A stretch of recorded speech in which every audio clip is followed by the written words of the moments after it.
Balamory is coming back. That's right, the bright colours, catchy songs and those honestly strange characters are returning to our screens in 2026. So we've got a little while to wait yet. For many of you watching, Balamory was a massive part of your childhoods, just like it was for me. If you need a refresher, Balamory was, and now is again, a Scottish kids TV show, and it's best known for having either the best theme tune in the world or the worst theme tune in the world, depending on your point of view.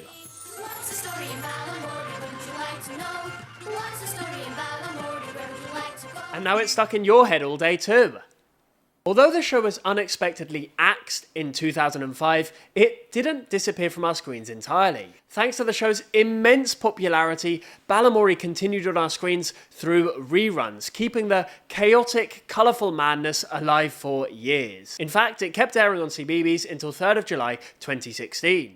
And if you're feeling nostalgic, don't worry, the episodes are still up on BBC iPlayer today. So even though the original run ended nearly 2 decades ago, Balamory never truly left us. Smash subscribe if you never really forgot about Balamory. It was always there in the back of your mind. Balamory is aimed at 3 to 5 year olds, with plots of the episodes being centred around songs, the weather, or the town's brightly coloured houses. The series creator Brian Jameson once described Balamory as sort of being like a soap opera for children. Just as EastEnders has the Queen Vic as the show's central hub, Balamory has the local nursery, run by none other than the show's star, Miss Hooley. Miss Hooley was the glue that held the show together, much like your matriarchal stars in your favourite British TV soap operas.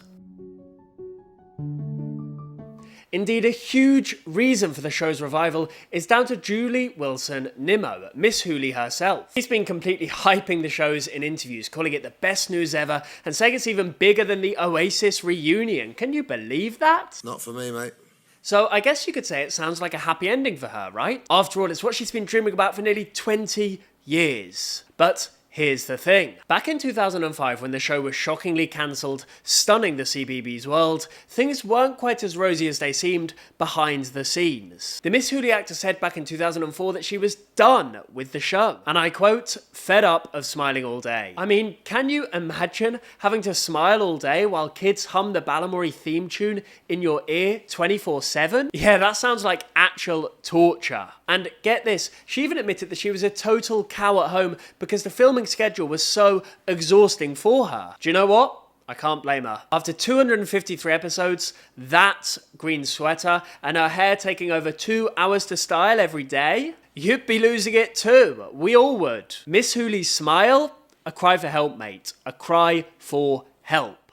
Help me. Let's find out what Miss Hooley's exact words were back at the time, because it makes for quite interesting reading. "In the house I'm horrible," she laughs. "I'm an absolute cow. Poor Greg and Benny," the names of her kids. "I just want to go back to being myself. When there's children here, you can't be a miserable cow in front of them. They come in that door and they only know us as our characters. When they come into film, you've got to be that person all the time, and it's quite knackering. There are so many people in the cast, and I won't name names, who would like Balamory to go on forever. I don't think it should." But fast forward to today, and suddenly Julie Nimmo's tune has changed. She's in interviews saying, "Oh yeah, I carry a massive part of Miss Hooley with me every day." It's a major shift from her 2004 stance. Nostalgia hits hard, doesn't it? Now that she's no longer stuck in that iconic green sweater or dealing with Spencer's bloody broken alarm clocks, Miss Hooley is back, and this time the actress seems ready to embrace the character with open arms. After all, who wouldn't want to be a part of a show that was such a massive part of people's childhoods all around the world? Alright, now let's talk about the real MVP of Balamory, Archie the Inventor. Or as I like to call him, Chief Creep of Balamory. I'm sorry, but I don't make the rules. Archie literally terrified toddlers across the country. I'm serious, there were reports that kids were running out of the room every single time his song came on.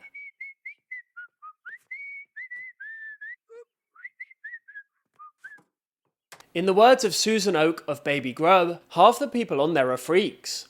All the kids I know find them really scary, especially Archie. They run out of the room when he's on." Ouch! But let's be real for a second.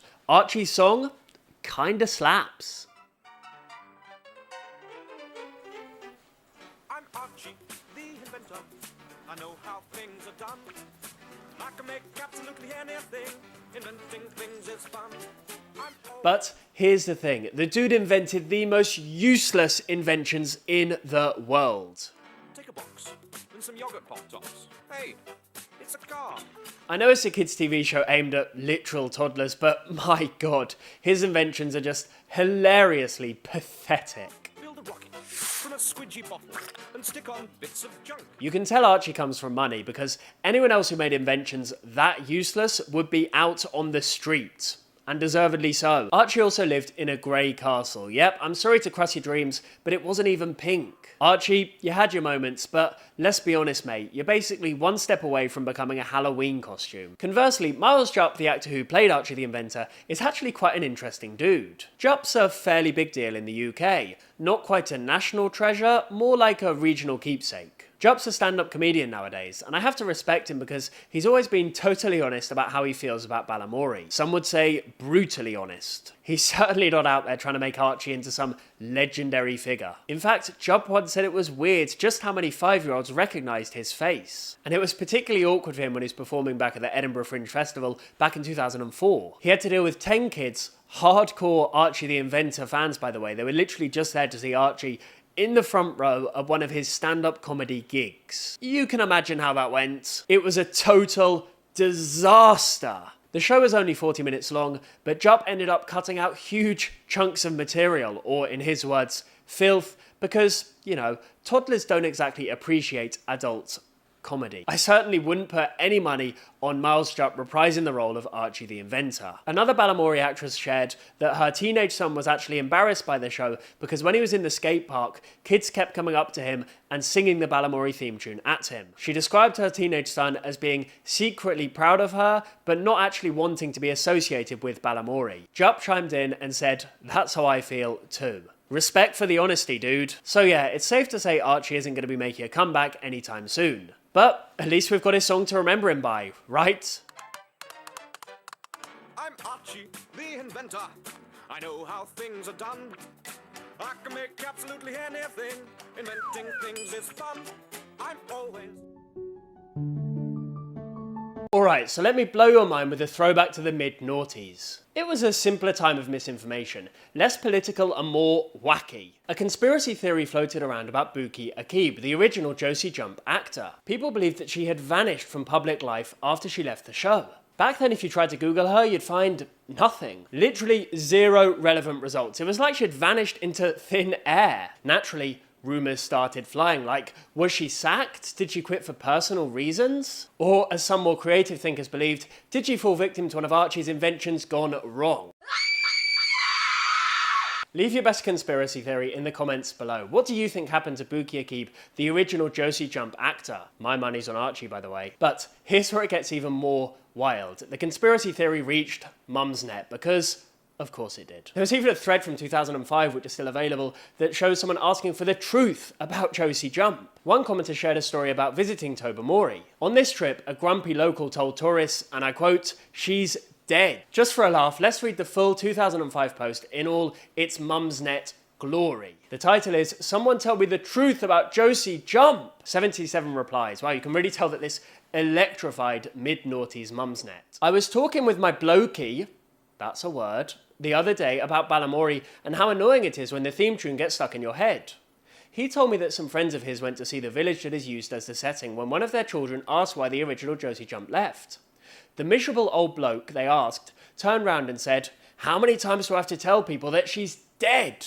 Somebody please tell me that he's trying to make an idiot out of me and that this story is not true.' These poor kids must have been traumatized. Like, your favorite actress leaves the show and you're then told by a trusted adult that she's no longer alive. I'm guessing they're probably still in therapy today." A troll replied to this post because, of course they did, writing, "It's true, he buried her under the patio." Of course, this is all nonsense. Yes, somebody told a lie on Mumsnet. Can you imagine my shock? The real story? Buki Akib left the show and was replaced by Cassia Haddad. Akib moved on with her career to pursue an arts degree, and actually she's never even done any acting since. But the lack of online info about her at the time fueled the sense of mystery. Today, you can Google her, she's not quite as elusive as she once seemed. But back in the early 2000s, Zilch. Gone from public life. Truly, man, that was a wild time to be alive.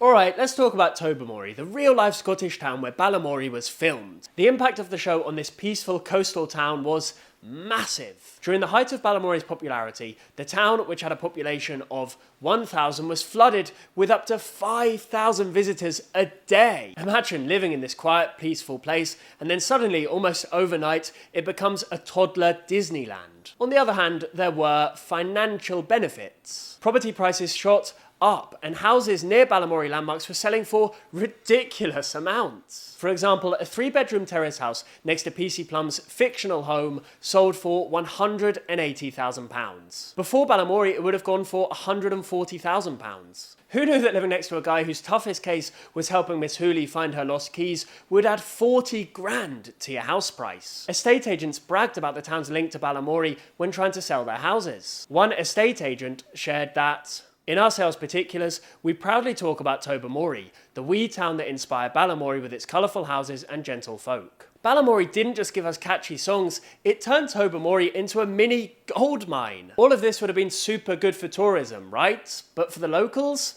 Not so much. Take Richard Stojak, for example, the owner of Harbour Heights Hotel. This doubled as Josie Jump's house in the show. The influx of tourists put immense pressure on his marriage. Can you imagine going from old people coming to your hotel to overnight suddenly having families and kids and thousands of them showing up expecting to meet their favourite TV characters? This never-ending flow of visitors meant that Richard and his wife Josephine were just constantly working. Richard admitted, "If the show hadn't been made, I think me and my wife would still be together." Unfortunately, the relentless demands of running the hotel for Balamory tourists took its toll and ended up tragically destroying their 27-year marriage. Josephine eventually left him. Richard bluntly said, "Balamory has been good to me in terms of money, but nothing else." The surge of toddler tourism completely took over their lives, leaving no room for their relationship to thrive. Balamory, while a dream for fans, was not such a dream for the local residents, such as Richard and Josephine. They had to live with the show's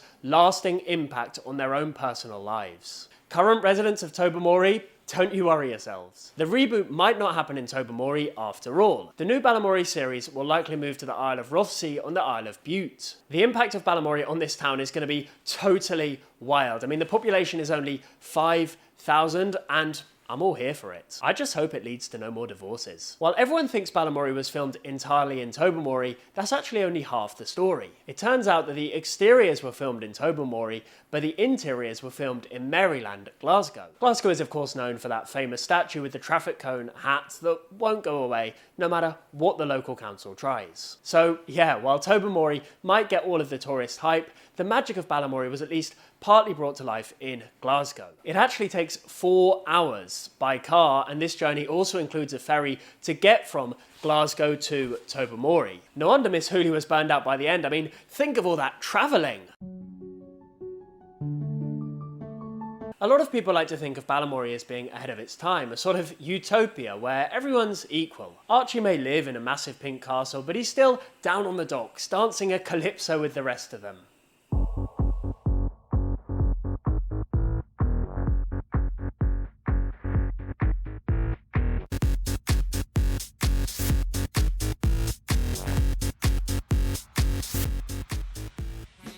And when it comes to diversity, yes, Balamory was paying us representation long before anyone else was paying attention. You've got Spencer the Painter and Josie Jump, 2 of the main cast who are black. Penny Pocket is a wheelchair user, and you've even got an Asian family hanging out in the opening credits. For a kids show in the early 2000s, this was actually kind of groundbreaking. Of course, some people online completely lost their minds, even back then. They called it the height of the BBC's obsession with the Marxist cult of PC. Oh yes, this online culture war's been around a hell of a lot longer than you think, I'm afraid. But while Balamory gave us this perfect rainbow-coloured dreamland, things were a little bit more complicated in the actual town of Tobermory. Post offices were closing. Young people were packing their bags because secure jobs were harder to find than Archie's useful inventions. Furthermore, problems like alcoholism and drug abuse were sadly on the rise. There was also tension between incomers and natives, as land reform stirred up class tensions in the area. So while Balamory may have shown us a utopia where everybody got along and everything seemed perfect, real life in Tobermory was more complex. It serves as a reminder that real world problems can't just be solved with a catchy theme tune and some nice, brightly painted houses. It might actually be for the best that Balamory isn't returning to Tobermory for its reboot. This is especially true as those iconic rainbow houses that define the original series aren't actually the same colour anymore. I mean, imagine the disappointment if you rocked up to Tobermory today. You show up expecting to see this bright and vibrant seafront, only to realise that one of the buildings has been painted one of the deepest shades of black. This was so controversial, by the way, that there were literally newspaper articles written about it, and a local councillor felt the need to respond. He said, "This is one of Scotland's most iconic buildings. Tobermory's main street is part of living history. It is not Balamory."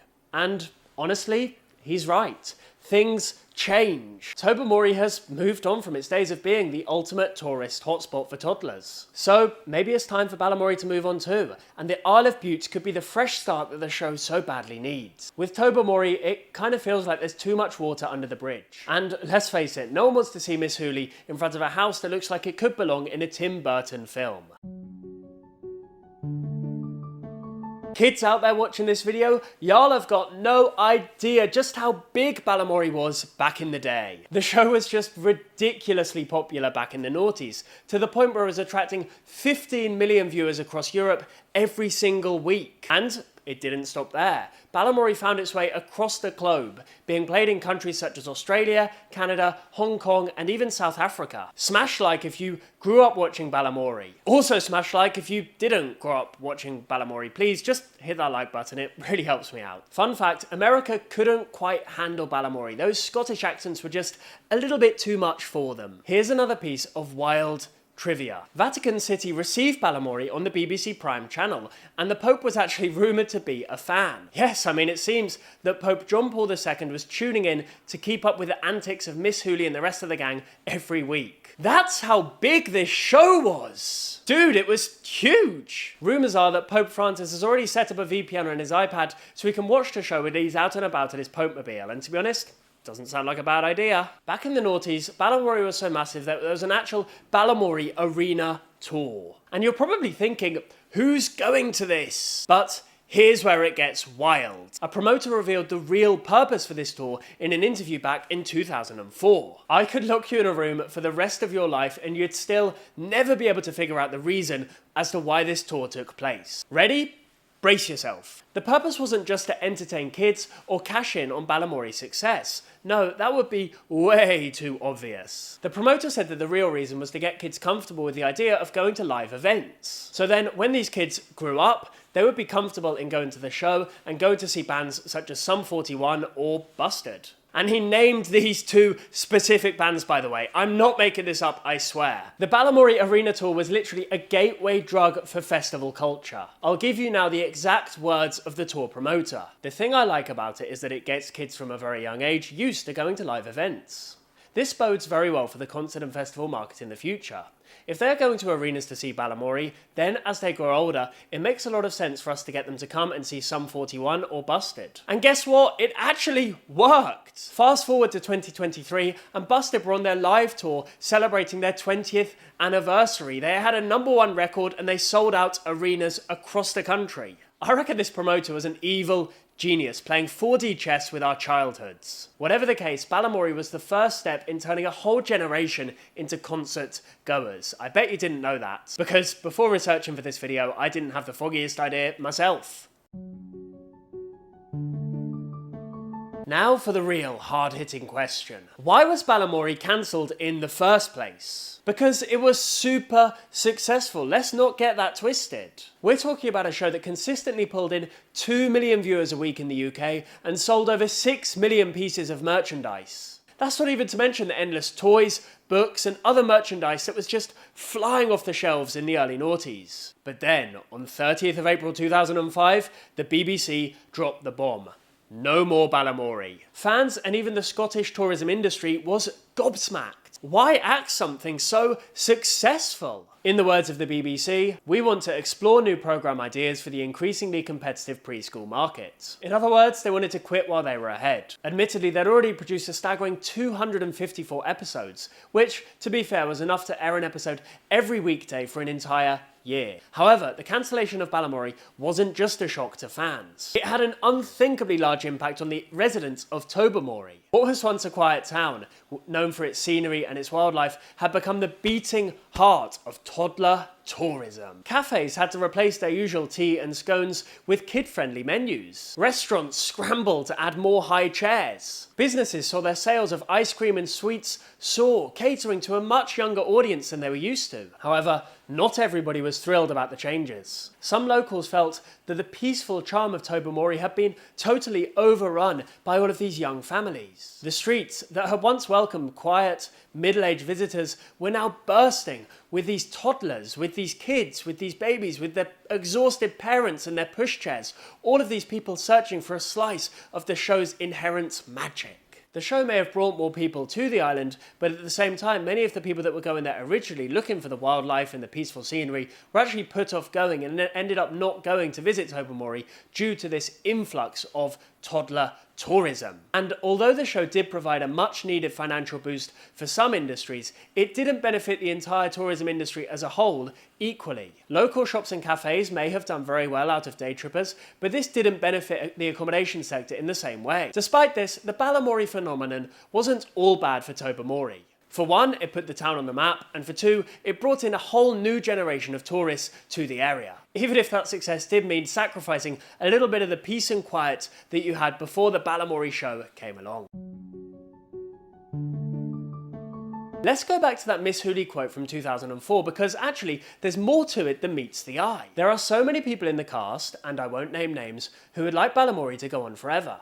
I don't think it should. It doesn't take Sherlock Holmes to figure out that one of these cast members she was referring to was PC Plum. Our friendly neighbourhood officer had literally the easiest job in the world. Think about it, he was the police chief of a literal crime-free utopia. His biggest case was probably helping Archie find a lost sock or something. Who wouldn't want to reprise a gig where the hardest part of your day is deciding whether to patrol the rainbow-coloured houses or check in on the nursery? I mean, it's pretty cushy, right? Maybe this is why Andrew Agnew, the actor behind PC Plum, never quite seemed to let the character go. Agnew even directed a show called Me Too, a show that had striking similarities to Balamory. The main difference was that instead of a sleepy coastal village, this was set in a bustling city. But apart from that, it was pretty damn similar. Coincidence? I think not. Agnew has for years pushed super hard for a reunion. The actor has repeatedly been banging the drum, saying how much he's desperate to step back into that iconic blue uniform. PC Plum is a massive part of my life, he said, adding, to have that character back would be amazing. It would be something I would definitely want to do again. Honestly, can you blame him? I'm not saying PC Plum would stage a crime to get Balamory back on TV, but the man's enthusiasm is real. I wonder what happened to PC Plum and the rest of the gang in the 20-year gap from Balamory ending to the Balamory reboot. Let's dive in and find out. The aforementioned Julie Wilson-Nimmo played Miss Hooley. Balamory's green-clad nursery queen was probably the most patient person on TV. Seriously, she put up with everyone's nonsense. After Balamory, Julie moved on to radio shows and starred in Scot Squad, where she once arrested Lorraine Kelly. She's married to still game legend Greg Hemphill, making her official Scottish sitcom royalty. Rod Christensen played Spencer the Painter, the guy who literally painted the town. After Balamory, Spencer traded in his brush for a bus driver's seat. Yes, he's now a bus driver. Talk about a plot twist. As for Rod's family, his daughter Raylan Joy took a different path and has since launched a pop career. She's well known for something else too, which I won't be talking about in this video as I want to stay monetized. I guess it shows there's always room for surprises in the Balamory family. Miles Jupp was Archie the Inventor, who had a knack for making pointless gadgets in his massive pink castle. As I mentioned already, Jupp became a stand-up comedian. He's also starred in The Crown, Harry Potter and Sherlock Holmes, proving Archie wasn't his only invention. Mary Riggins played Susie Sweet, Balamory's most enthusiastic shopkeeper. Sadly, Mary passed away in 2013, but she'll always be remembered as one of Scotland's most beloved actresses. Even Julie Wilson-Nimmo herself said Mary will always be part of the Balamory family.